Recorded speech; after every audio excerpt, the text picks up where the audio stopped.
తానా సభ్యులు 100 మంది దాకా వచ్చి గౌరవ ముఖ్యమంత్రి నారా చంద్రబాబు నాయుడు గారిని కలవడం జరిగింది.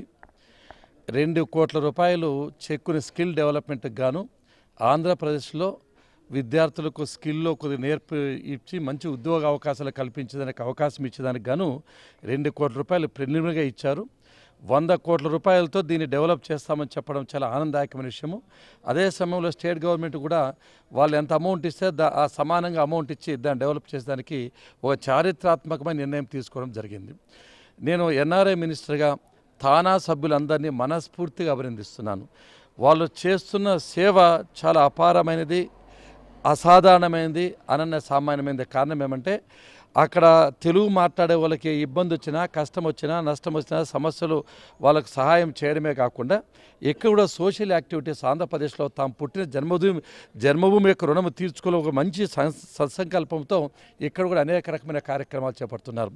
వాళ్ళ ఊర్లో స్కూల్ డెవలప్మెంట్స్కి కానీ, కాలేజీ డెవలప్మెంట్స్కి కానీ, అదేవిధంగా కల్చరల్ యాక్టివిటీస్ కానీ ఏదైతే ఇక్కడ అభివృద్ధి చెందడానికి ఆస్కారం ఉందో ప్రతి ఒక్క కార్యక్రమాన్ని మనస్ఫూర్తిగా చేపడుతున్నారు. వాళ్ళకు జన్మభూమి మీద ఉండే అభిమానానికి వాళ్ళకు జోహార్లు అర్పిస్తున్నాము. ఈరోజు కూడా వాళ్ళే స్వచ్ఛందంగా ముందుకు వచ్చారు. ఈ ఆంధ్రప్రదేశ్ నుంచి మేము పోయాము, ఈ జన్మభూమి రుణం కొంతైనా తీర్చుకోవాలని ఒక ఆలోచనతో ఇక్కడ కార్యక్రమాలు చేపట్టడం ముందుకు రావడం జరిగింది. ఈ తానాలో 25,000 మంది సభ్యులు పైచిలుకున్నారు. ఆంధ్రప్రదేశ్ నుంచి పోయి విదేశాల్లో ఉండేవాళ్ళు తెలుగు మాట్లాడే దాదాపు 16 కోట్ల మంది ప్రజలు ఉన్నారు. ఇక ముందు కూడా ఇంగు ఏర్పాటు చేసుకొని ఏ విధంగా చేసి ఇక్కడ పరిశ్రమ తీసుకురావచ్చు, ఐటీ కంపెనీలు తీసుకురావచ్చు, సంక్షేమ కార్యక్రమాలు చేపట్టచ్చు. అదేవిధంగా కల్చర్ని కాపాడాల్సిన అవసరం ఉంది. భారతీయ సంస్కృతి కానీ సాంప్రదాయం కానీ చాలా గొప్పది. ఇప్పుడు కూడా విదేశాల్లో వీళ్ళందరూ కూడా అక్కడ భరతనాట్యం నేర్చుకోవడము, కూచిపూడి నేర్చుకోవడము, సంగీతంలో ప్రావీణ్యం సంపించడము, మన భారతీయ సాంప్రదాయ కళలకు కానీ ప్రాచీన సంస్కృతి కానీ అక్కడ ఫాలో చేస్తూ అన్నిటికంటే చాలా అభినందించిన విషయం ఏమంటే ఇంట్లో వాళ్ళు ఇప్పుడు కూడా పిల్లలకు కూడా తెలుగు నేర్పిస్తున్నారంటే అంత 10,000 మైళ్ళు దూరం పోయినా కూడా మన సంస్కృతి మర్చిపోకుండా, మన రాష్ట్రాన్ని మర్చిపోకుండా, మన జన్మభూమిని మర్చిపోకుండా ఈ సంస్కృతి కోసం వాళ్ళు పోరాడుతున్నారు. మా వైపు నుంచి గౌరవ ముఖ్యమంత్రి నారా చంద్రబాబు నాయుడు గారు చెప్పడం జరిగింది, ఏ సపోర్ట్ అయినా మీకు ఇస్తాం, తప్పకోకుండా ఇక్కడ అభివృద్ధి చేయాలి, మీరు కూడా అన్ని కార్యక్రమాలు పాల్గొని చెప్పడం జరిగింది. కాబట్టి వీళ్ళు కూడా ముందుకు వచ్చారు. ఈ నాయకులంతా తానా నుంచి ఉండే సంఘాన్ని నిర్వర్తించు దానికోసం పోరాడుతూ తాము సంపాదించిన దాంట్లో కొంతవరకు సంక్షేమ కార్యక్రమాలకు సోషల్ యాక్టివిటీస్కి వాడుకోవాలనే ఉద్దేశంతో వచ్చారు. వీళ్ళు ఒక తపన మాకు కనపడింది. ఈ విడిపోయిన ఆంధ్రప్రదేశ్లో తిరిగి అభివృద్ధి సాధించాలి, ఇది నెంబర్ 1 రాష్ట్రంగా మార్చాలి, విద్యాపరంగా, టెక్నికల్ పరంగా, సోషల్ పరంగా అన్ని రంగాలు అభివృద్ధి చేయాలి ఆలోచన అందరికీ ఉంది. కాబట్టి వీళ్ళందరినీ పేరున వీళ్ళను వీళ్ళ కుటుంబ సభ్యులను మనస్ఫూర్తిగా అంటే మనస వాచ కర్మణ త్రికరణ శుద్ధిగా అభినందిస్తున్నాం. ఒక ఎన్ఆర్ఐ మినిస్టర్గానే కాకుండా, రాష్ట్ర ప్రభుత్వం తరఫున కాకుండా సొంతంగా నేను కూడా వీళ్ళందరికీ అందుబాటులో ఉంటాం. ఎన్ఆర్ఐ వెబ్సైట్ మా దగ్గర ఉంది, వీళ్ళందరూ ఎన్రోల్ చేసుకుంటున్నాం. వాళ్ళతో కోఆర్డినేట్ చేసుకొని ఓ సపరేట్ వింగ్ ఏర్పాటు చేసుకొని ఏ విధంగా చేస్తే ఆంధ్రప్రదేశ్కు మనం సహాయం చేయగలమో, ఈ రాష్ట్ర పురోభివృద్ధి కార్యక్రమంలో ఎంతవరకు మనం పాల్గొనగలమో గౌరవ ముఖ్యమంత్రి నారా చంద్రబాబు నాయుడు గారి సూచనల మేరకు, ఆదేశాల మేరకు మేమంతా కలిసి పనిచేస్తామని చెప్పి సందర్భం గుర్తు చేస్తూ మరొక్కసారి వీళ్ళందరికీ నా హృదయపూర్వక అభినందన తెలియజేస్తూ అది అభివృద్ధికి ఇది నాంది శ్రీకారం చుడుతున్నాం. ఇంక నుంచి ఈ ఆంధ్రప్రదేశ్ అభివృద్ధిలో భాగస్వాములు అయ్యేందుకు గర్వపడుతున్నామని చెప్పి సందర్భం గుర్తు చేస్తూ మరొకసారి అభినందిస్తూ సెలవు తీసుకుంటున్నాను. నమస్కారం. తానా చైతన్య స్రవంతి పేరు మీద ఈ 4 రోజులుగా ఇక్కడ పలు సేవా కార్యక్రమాలు, సాంస్కృతిక కార్యక్రమాలు చేయడం కోసం మా తానా కార్యవర్గం అంతా దరిదాపుగా 60 మంది తానా నాయకత్వంలోని సభ్యులు, తర్వాత దరిదాపుగా 100 మందికి పైగా ఎన్ఆర్ఐ సభ్యులందరూ కూడా తరలి వచ్చి ఈ రాష్ట్రంలో 2 తెలుగు రాష్ట్రాల్లో పలు ప్రాంతాల్లో పలు సేవా కార్యక్రమాలు, సాంస్కృతిక కార్యక్రమాలు ఏర్పాటు చేయడం జరిగింది. దానికి ఆంధ్రప్రదేశ్ ప్రభుత్వం, ముఖ్యంగా నారా చంద్రబాబు నాయుడు గారు, పల్లె రఘునాథ్ రెడ్డి గారు, గరికపాటి మోహన్ రావు గారు లాంటి వారందరూ కూడా పూర్తి సహకారాన్ని అందించి మా సేవా కార్యక్రమాలని విజయవంతం చేశారు. ఈ కార్యక్రమాలు దరిదాపుగా ముగించుకొని మేము టీం అంతా కూడా అమెరికా వెళ్ళిపోతున్నాము. అన్నిటికన్నా ఈరోజు మేము ఉత్తరాంధ్రలో వచ్చినటువంటి హుదూద్ తుఫాను, దానివల్ల జరిగినటువంటి నష్టానికి మేము స్పందించి ఎన్ఆర్ఎస్ అంతా కలిసి తానా సభ్యులు, తానా సభ్యులతో పాటు అక్కడ లోకల్గా ఉన్నటువంటి సంఘాలు, ముఖ్యంగా ఈ Siddhartha medical college alumni association, Karnataka Telugu association, Boston Telugu association, Telugu Samiti of Nebraska, Rochester Telugu society లాంటి లోకల్ స్థానిక సంస్థలు కూడా అన్నీ కూడా కలిసి వచ్చి వేలాది డాలర్లు తానాకి ఇవ్వడం ద్వారా మేము ఈరోజు 2 కోట్ల రూపాయలు ముఖ్యమంత్రి నిధికి ఉత్తరాంధ్రలో ముఖ్యంగా విశాఖపట్నంలో ఒక స్కిల్ సెంటర్ డెవలప్ చేయడం కోసం మేము కంకణం కట్టుకున్నాము.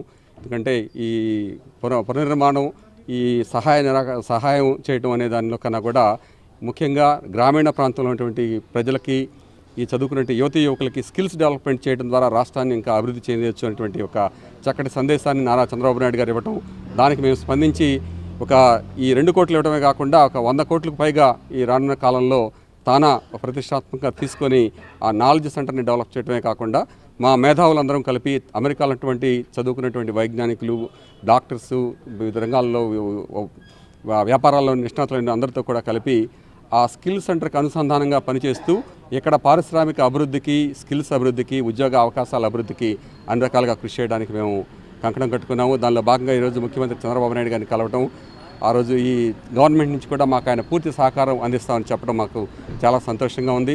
దీనికి తరలి వచ్చినటువంటి మా మిత్రులందరికీ, తానా కార్యవర్గ సభ్యులకు అందరికీ కూడా మేము పేరు పేరున ధన్యవాదాలు తెలియజేస్తున్నాను. డెట్రాయిట్లో తానా మహాసభలు 20వ మహాసభలు జరగబోతున్నాయి. దానికి భారీ ఎత్తున సన్నాహాలు చేస్తున్నారు ఆల్రెడీ. దానిలో ఒక కల్చరల్ యాక్టివిటీస్ కాకుండా బిజినెస్ సెమినారు, అగ్రికల్చర్ ఫోరం, ఇటువంటి ఎన్నో సభలు ప్యారలల్గా చేసి ఎంతమంది మేధావుల్ని, అక్కడ బిజినెస్ పీపుల్, ఇక్కడ మన రాష్ట్రంలో బిజినెస్ చేయడానికి ఉన్న అవకాశాలు ఇక్కడ నుంచి తెలుసుకుని ఇక్కడ కూడా బిజినెస్ పెట్టడానికి అటువంటి మహాసభలు ఎన్నో చేద్దామని ఏర్పాట్లు బాగా జరుగుతున్నాయి. ఇప్పుడే ముఖ్యమంత్రి చంద్రబాబు గారిని కూడా ఇన్వైట్ చేయడం జరిగింది. ఆయన కూడా సానుకూలంగా స్పందించారు. తర్వాత మళ్ళీ ఒకసారి వచ్చి కలిసి మనం అంతా డీటెయిల్గా మాట్లాడుకుందామని అన్నారు. డెఫినెట్గా ఆ కాన్ఫరెన్స్ బ్రహ్మాండంగా జరుగుద్ది. మీ అందరూ కూడా వస్తారని కోరుకుంటున్నాం. Thank you. మీరు హాస్పిటల్ విజయవాడలో ఎనిమిది హాస్పిటల్ వచ్చినటువంటి ఆలోచన వాళ్ళకు కూడా ఇది ఒక అవకాశం ఉంటుంది. స్కిల్ డెవలప్మెంట్ సెంటర్ ఏదైతే ఉన్నాయి, ఇప్పుడు మనం ఏంటంటే స్కిల్ డెవలప్మెంట్లో కొద్దిగా మనకు ఇంకా వెనకానున్నాం కాబట్టి దీన్ని ఏ విధంగా తీసుకుపోవాలనేది ఒక న్యూ కాన్సెప్ట్ తీసుకున్నాం.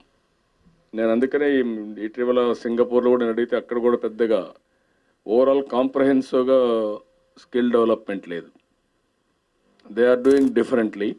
దట్ ఎక్సర్సైజ్ ఏంటంటే ఒక కాలేజ్ పెట్టి ఒక $1 బిలియన్ పెట్టి పాలిటెక్నిక్ కాలేజ్ టైప్ కాలేజ్లో పెట్టి $1 బిలియన్ స్కిల్ అప్గ్రేడేషన్ చేస్తున్నారు with heavy support of equipment. That is how they are doing. కాబట్టి మీ దగ్గర ఏమైనా అమెరికాలో అలాంటివి ఏమైనా ఉన్నాయని మిమ్మల్ని అడుగుతాను. అలాంటి సిస్టమ్స్ కొన్ని కంపెనీలు చేస్తున్నారు, అది వేరే కథ. ఇప్పుడు డెల్ కూడా they are having skill development. Some community colleges supported by counties or cities or local or maybe for state government, federal government నుంచి కూడా ఫండింగ్స్ వస్తాయండి.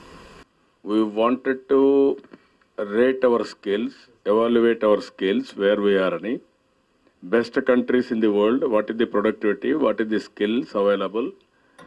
దీన్ని అప్గ్రేడేషన్ ఎట్లా చేయాలనేది structured or otherwise in course or other formal education and also offline, online various ఆస్పెక్ట్లో పెట్టి how to prepare our people అనేది చూస్తాను అనమాట. హౌ టు బెంచ్ మార్క్ అని అక్కడ మీరు చెప్పినట్టు స్కిల్ డెవలప్మెంట్ కార్పొరేషన్కి మీరు కూడా ఇదైతే కొన్ని కాలేజెస్ ఉన్నాయి, అక్కడే అప్డేట్ చేయొచ్చు. మీలాంటి వాళ్ళు వచ్చినప్పుడు refreshment courses, seminars, conventions, this type of ఆలోచనలు ఇస్తామంటే కొంతవరకు అప్గ్రేడ్ అవుతాయి. అది కాకుండా ఇంకా ఏదైనా ఆర్టిజాన్స్ లాంటివి ఏదైనా ఉంటే అవి ఎట్లా చేయాలనే దానికి ఇప్పుడు మనకుండే ఐటీఐలు కానీ, ఇంజనీరింగ్ కాలేజీలు కానీ ఈ కాలేజీలు కూడా పెట్టి చేపిద్దాం అనుకుంటున్నాం. హైయర్ ఎడ్యుకేషన్లో వరల్డ్లో number 1 America compare to any other country. That is driving. 9th గ్రేడ్లోనే వాళ్ళకి కౌన్సిలింగ్ అవుతుందండి. ఐటీ డిపార్ట్మెంట్ కౌన్సిలింగ్ చేయాలనుకుంటున్న స్టూడెంట్స్ అందరినీ చేసి వాళ్ళ యాటిట్యూడ్ని బట్టి how to go, which course you want to go continue, దాన్ని అక్కడి నుంచే కౌన్సిలింగ్ చేద్దామని.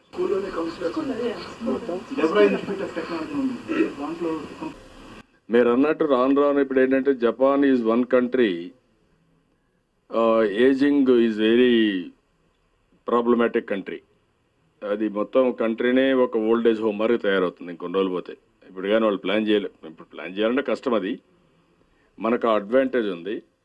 దానిపైన నేనేం ఆలోచిస్తున్నానంటే మన వాళ్ళు కానీ జపనీస్ లాంగ్వేజ్ ఏం నేర్చుకుంటే బోల్డెన్ ఆపర్చునిటీస్ వస్తాయి. ఇంతవరకు వాళ్ళు పొస్సోనెస్గా వెళ్ళారు. ఎవరిని వాళ్ళు యాక్సెప్ట్ చేయాల. మొత్తం ప్రపంచంలో అన్ని దేశాల నుంచి ఆ దేశానికి పోయిన వాళ్ళు 2% కూడా లేరు ఇప్పటికి ఉంది. భవిష్యత్తులో కూడా ఇప్పుడు ఏమైందంటే ఇంగ్లీష్ ఇంకా కూడా మొన్న కూడా నేను చూశాను వేరే వాళ్ళ అసెస్మెంట్ బై 2020 ఎక్కువ ఇంగ్లీష్ మాట్లాడే వాళ్ళు ఇండియాలో ఉంటారని. Not in England, not in America, but ఎక్కువ English speaking people will be in India. What can we supply to the national or international markets and how can we channel our resources into international markets? మనకు ఒక పంట ఉంటే ఈ పంటని ఏ పంట పండిస్తే మనకి బాగా వస్తుంది, లేదా ఏ industry. Second, you wanted to gather information. You are placed better than anybody to gather information going through online. These are all the advantages you are having. ఉన్నప్పుడు దాన్ని స్ట్రక్చర్ చేయడం, అదే మరి క్వాంటిటీ కాకుండా క్వాలిటీకి ప్రాధాన్యత. మీరు 100 మంది కూర్చుంటే 100 ఇంటూ 100 ఒక రోజు అనుకోండి, 100 రోజులు అయిపోయింది, 100 man days. What is the creativity you are able to do? What is the contribution? How to measure it? అది కూడా ఏంటంటే ఎన్ఆర్ఎస్ నుంచి కూడా ఉండవాళ్ళు అంటే బ్రిడ్జ్ కావాలి వాళ్ళు ఆర్గనైజ్ చేసుకుని they should become a bigger force అన్నమాట. మా స్టేట్ కూడా డెవలప్మెంట్ కొద్దిగా అడ్వాంటేజ్ ఉంటుంది. అందుకే ఎన్ఆర్ఐ వెబ్సైట్ ఓపెన్ చేసాము, మీ అడ్రస్లో తీసుకున్నాము. అదర్ కంట్రీస్లో ఇబ్బందులు కొంతమంది తీసుకొచ్చేసుకున్నాము. ఇరాక్ కానీ, ఇజ్రాయెల్ కానీ, లిబియా కానీ ఇబ్బందులందరినీ వేరే టెక్నాలజీ ఉంది, అన్నీ ఉన్నాయి. దీనికి నేను ఏం చేస్తాను, స్మార్ట్ ఆంధ్రప్రదేశ్ పెట్టి 13,300 విలేజెస్ ఉన్నాయి, పంచాయతీలు ఉన్నాయి. 3,200 ఆ ప్రాంతంలో వార్డ్స్, డివిజన్స్ ఉన్నాయి కార్పొరేషన్లో, మున్సిపాలిటీస్లో. మొత్తం 16,400, 500 అవుతాయి.